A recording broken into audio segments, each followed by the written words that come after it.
ASMR Gaming News video.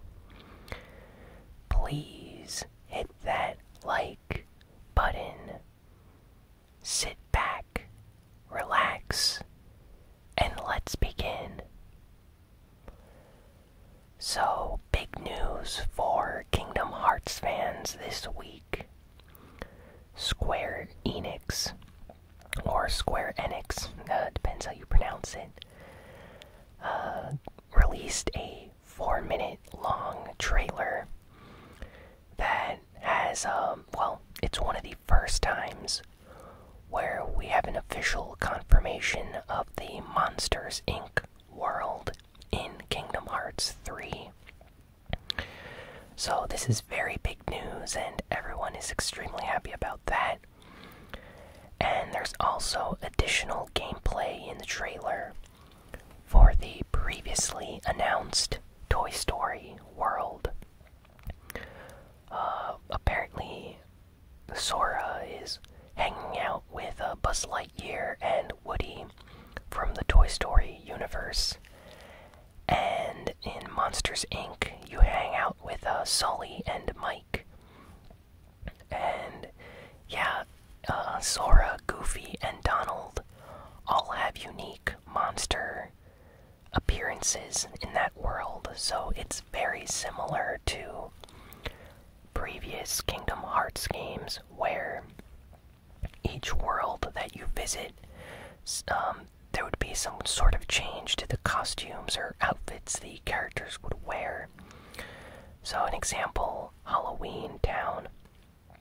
From A Nightmare Before Christmas, Sora, Donald, and Goofy would have Halloween-themed costumes. And the same for, let's say, the Lion King world, the Pride Lands, or Atlantica. Everyone would look like a mermaid or a sea creature, so they're just continuing with that theme for Kingdom Hearts 3. Now, this new trailer is amazing. The character models look much better than all the previous trailers did. So I'm very happy with the way Sora looks, and yeah, this game is going to be so much fun. It's confirmed for 2018. There is still no release date yet, so that's kind of sad. Hopefully at E3 they give us an official release date. I'm hoping for an October or November release. And additionally, Tetsuya Nomura, the director and creator behind the Kingdom Hearts series, was interviewed, and he said that there's going to be about an estimated amount of 9 worlds that we're going to visit. There might be a few more, but 9 worlds is what we should expect. So there's probably going to be like 9 worlds for the story, and maybe 2 or 3 spin-off worlds like the End Dungeon world, and maybe a Traverse Town or, hub world of sorts. So it's going to be a very big game, and he apparently is including something very special in Kingdom Hearts 3 that he's been wanting to do since he worked on Final Fantasy. So, we have no idea what this is. He seems to be very pleased about it, though. I have no idea what it could be.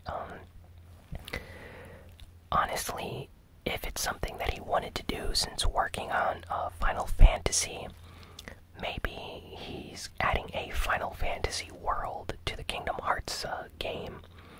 Or perhaps he's trying to cross over with Final Fantasy and bring some more characters from that series into Kingdom Hearts 3. But it could be something entirely different, so... Oh, and additionally, the theme song is going to be done by Utada Hikaru, and I hope I pronounced that correctly, but Utada is the female singer that has done the Kingdom Hearts 1 and Kingdom Hearts 2 opening theme song. That's also in the credits for those games. And this time she's done a completely brand new track. So you can actually hear that on YouTube. It's on the official Kingdom Hearts YouTube channel.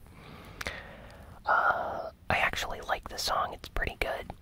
But I still think Simple and Clean, which is the first Kingdom Hearts opening song, I think that's one of my favorites, and it's still one of my favorites. But this new theme song for KH3 is very good as well.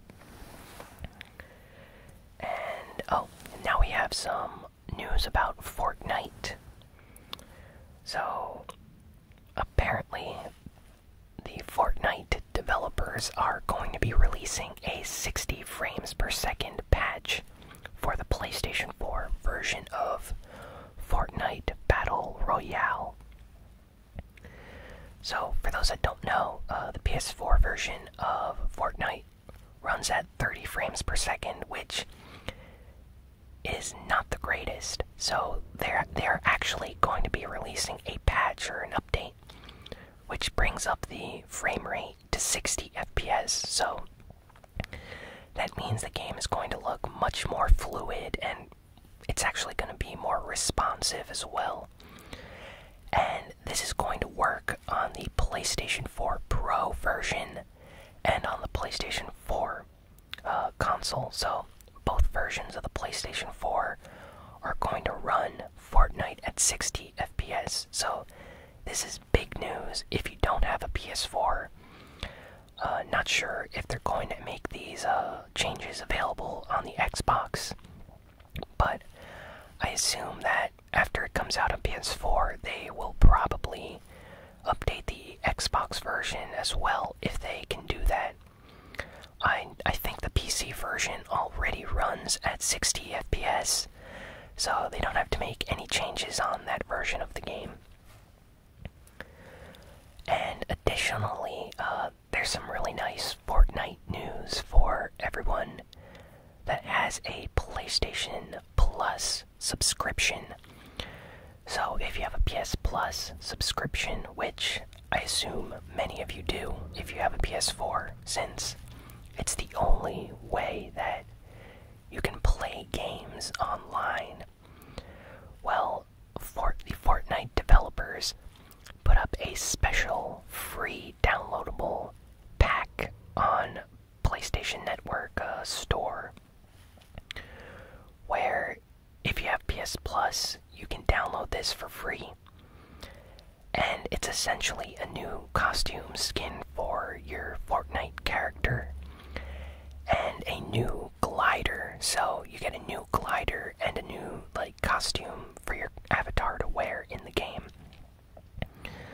So yeah, that's pretty cool. I actually don't have any special costumes or DLC items for Fortnite, since most of them require money in order to purchase them. I only have the normal unlockables that you get from playing the game. So having a new costume and a new glider is actually really cool, so I'm happy about that. So if you have a PS4 PlayStation Plus subscription, be sure to download the free, Fortnite costume and glider for your game. And Overwatch this week, Jeff Kaplan released a new video on their official Overwatch YouTube channel, and basically they're making some changes to some characters. They're not nerfing anyone, they're actually buffing about 2 or 3 characters in Overwatch now. So Sombra is going to be buffed. Apparently she's not going to be able to gain ultimate charge from hacking health packs anymore, but instead she's going to do a lot more damage with her normal gun or weapon, and this will build her ultimate, and when her ultimate charges, it's going to be less frequent in the match, but it's actually going to be more impactful. Some people are saying that it's going to last longer, so when you're hacked with her ultimate, it's going to last a few more seconds. when you hack certain characters like Farah, she's not going to be able to fly at all now. So before, if you were Sombra and you hacked a Farah, she could still fly with her regular fly jump ability. Whereas now, none of her flying abilities are going to be able to be used. So this is going to make some big changes to the game. Hopefully this means no more Farah Mercy team-ups if you have a Sombra on your team, so that's definitely going to be important. And Mei is also going to be buffed.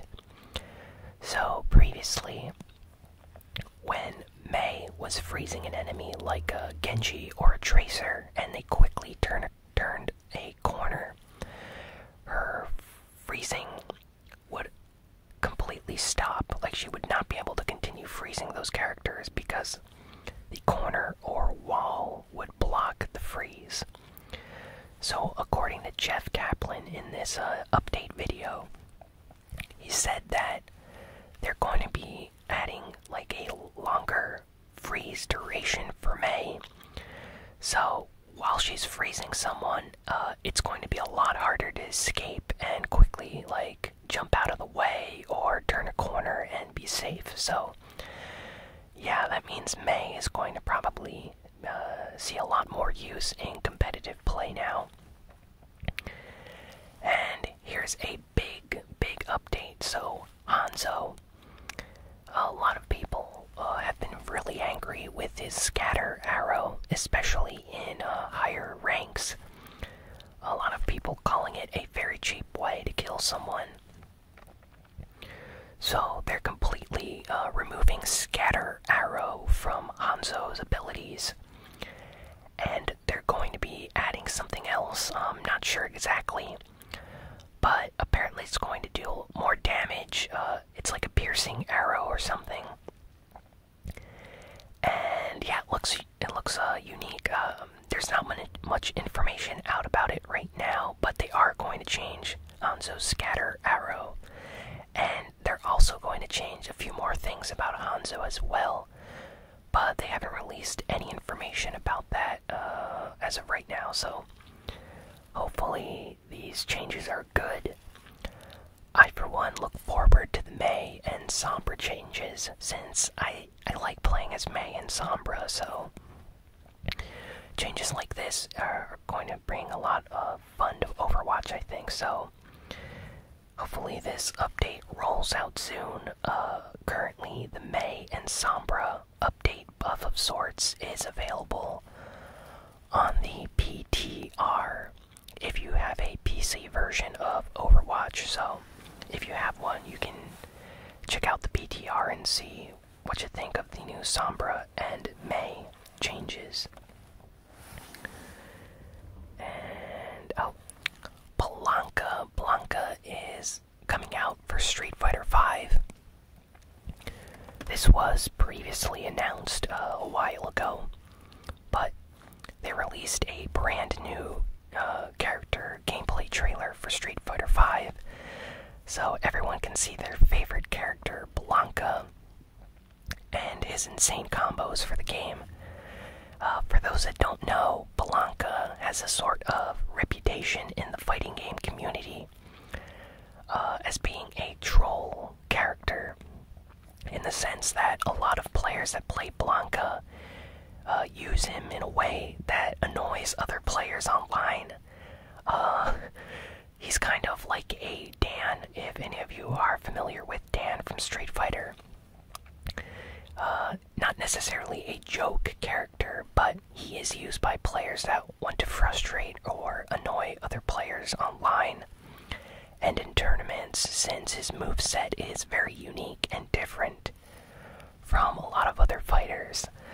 I used to have a very hard time fighting Blanka players in the past, but after playing with him, I actually started to get fairly decent, and I say fairly decent because, you know, I'm not a Street Fighter professional player or anything like that, but yeah, he looks really interesting, and I look forward to playing him in Street Fighter V. The this trailer is actually pretty cool for him, so check it out if you haven't seen it already. Hideki Kamiya, the creator of Bayonetta and the guy that's currently working on the development of Bayonetta 3, shared some information on Bayonetta 3 and just how the game is being developed. And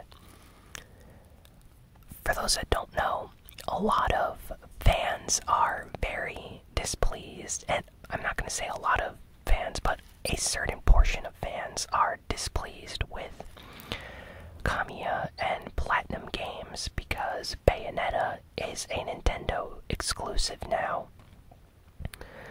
So this past week, he released like a statement explaining exactly why Bayonetta 3 is coming to the Switch and is only coming to the Switch, so it's a Switch exclusive.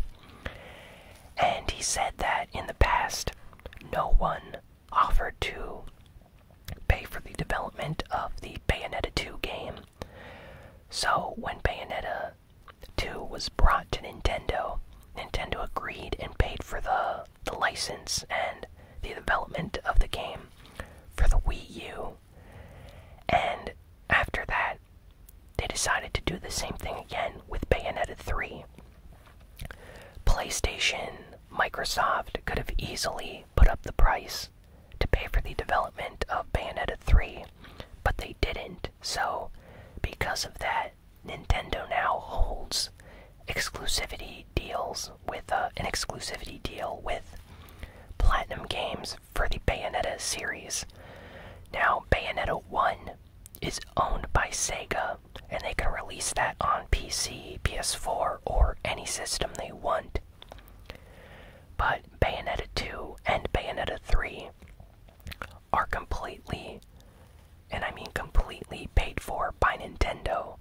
So they hold the rights to those games. So he explained this in a way this week so all the fans could understand, and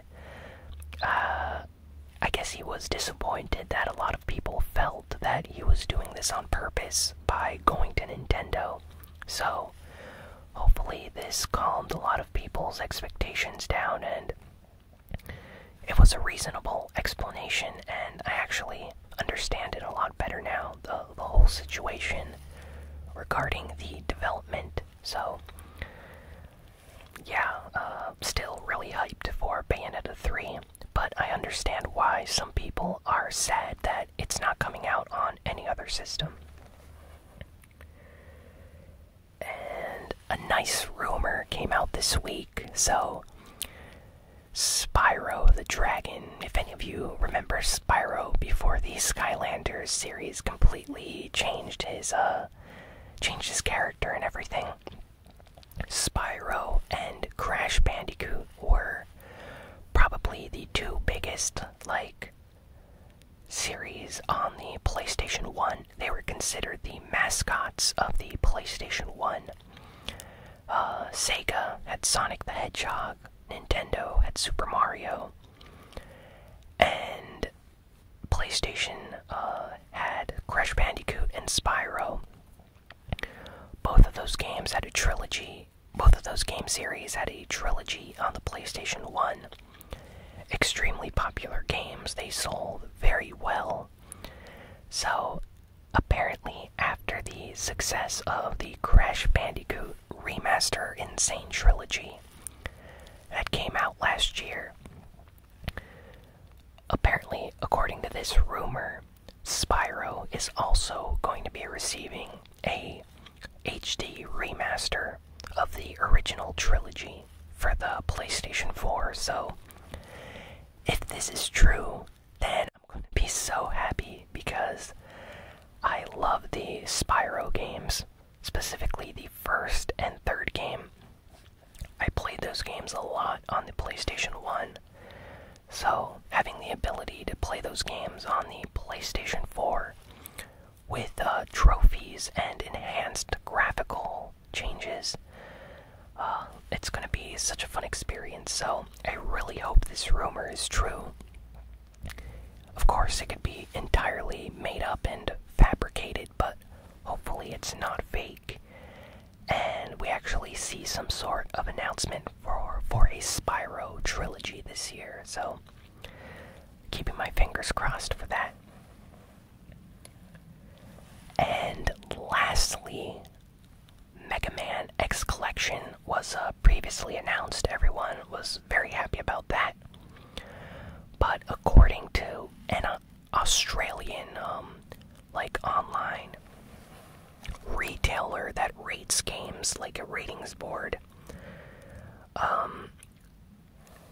people this week discovered a Mega Man Legacy X Collection 2. So, just like the Mega Man collection that had 2 collections for the Mega Man series, it seems like the Mega Man X series is going to be receiving 2 collections as well. So, there's going to be 1 collection for the early games and a second collection for the later games. So, this is both disappointing and at the same time very nice to see, because finally we're going to have an ability to play the entire Mega Man X collection. But it's also disappointing because, well, we have to buy 2 collections now instead of just buying 1. So it is something Capcom would do. Capcom, loves to make money, but I'm still happy. I'm probably more happy for the first collection, since I enjoy the earlier Mega Man X games before Mega Man X5 or X6. I think after that, the game's quality started to decline. But the first 5 or 6 Mega Man X games I actually enjoyed playing, so hopefully this collection sees some sort of release on the Nintendo Switch and PS4 later this year. I will be picking them up. So, yeah, that's all for this week. Kind of a slow news week aside from Kingdom Hearts 3 news, which is pretty big news. But, thanks for listening and watching this ASMR Gaming News video. Please be sure to like, comment, share, and subscribe. Follow me on Twitter at ASMRGamingNews, or on Twitch at twitch.tv/ASMRGamingNews. I'm probably going to be playing Fortnite this weekend on Sunday, so if you're on Fortnite this Sunday, feel free to join my game or send me an invite. And yeah, I will see you all next time.